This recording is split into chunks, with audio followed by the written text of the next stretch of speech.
வணக்கம் மக்களே, நான் உங்க வினோத். கொடைக்கானலுடைய கிளைமேட் பார்த்தீங்கன்னா இன்னைக்கு காலையில இருந்து ஒரு சாரல் அடிச்சுட்டே இருந்தது. நேரம்லாம் சாரல் கிடையாது, கொஞ்ச நேரம் ஒரு 1 or 2 hour மட்டும் லைட்டான சாரல் காத்தோட கலந்து லைட்டா அடிச்சுட்டே இருந்தது. ஹெவி ரெயின்லாம் கிடையாது. அப்புறம் காலையில இருந்து ரொம்ப பெரிய மழை வர மாதிரியே தான் இருந்தது கிளைமேட், ஆனால் மழை கிடையாது. வெயிலும் அந்த அளவுக்கு கிடையாது. வெயிலுமே கொடைக்கானல் இன்னைக்கு அவ்வளவா கிடையாது. துணியெல்லாம் காய போட்டு அந்த சாரலே நனைஞ்சிருச்சு. அந்த அளவுக்கு லைட்டான சாரல் தான். கிளைமேட்டை பொறுத்தளவுக்கு ரொம்ப சூப்பராகவே இருக்கு. லாஸ்ட் வெள்ளிக்கிழமையிலிருந்தே இந்த வாரம் முழுக்கவே கிளைமேட் நல்லா இருக்கு. ஸோ நீங்கள் வந்தாலும் என்ஜாய் பண்ணலாம். க்ரௌடு மீடியமாக தான் இருக்கு, ரொம்ப ஹெவி க்ரௌடுன்னு சொல்ல முடியாது. வெள்ளி சனியார் மட்டும் கொஞ்சம் ஹெவி க்ரௌடாக இருக்கு. ஸோ அதை பிளான் பண்ணிக்கோங்க. வேற எந்த ஒரு இஷ்யூவும் கொடைக்கானல கிடையாது. ரூம்ஸ் காட்டேஜஸ் வேணும் அப்படின்னா பட்ஜெட் விலையில நம்மள்ட்ட இருக்கு. டார்மெண்ட்ரி இருக்கு. ரொம்ப ரொம்ப சீப்பான விலையில நம்ம கொடுக்குறோம். பெர் ஹெட்டுக்கு 250, 300, அதாவது கூட்டத்தை பொறுத்து வீக்லி டேஸில் கொஞ்சம் கம்மி பண்ணிக்கலாம்.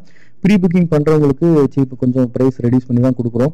டைரெக்டாக வரவங்களுக்கு இங்கே உள்ள க்ரௌடை பொறுத்து தான் நம்ம ப்ரைஸ் சொல்ல வேண்டியிருக்கு. ஸோ அந்த மாதிரி ப்ரைஸ் வந்து வேரியேஷன் ஆகும். ஸோ நீங்கள் ப்ரீ புக்கிங் பண்ணிக்கோங்க. வேறு ஏதாவது உங்களுக்கு இன்ஃபர்மேஷன் ஹெல்ப் தேவை அப்படின்னா கான்டாக்ட் பண்ணுங்கள். நான் உங்கள் வினோத் இன்னொரு புது இடங்களை மீட் பண்ணுறேன். பை, டாடா.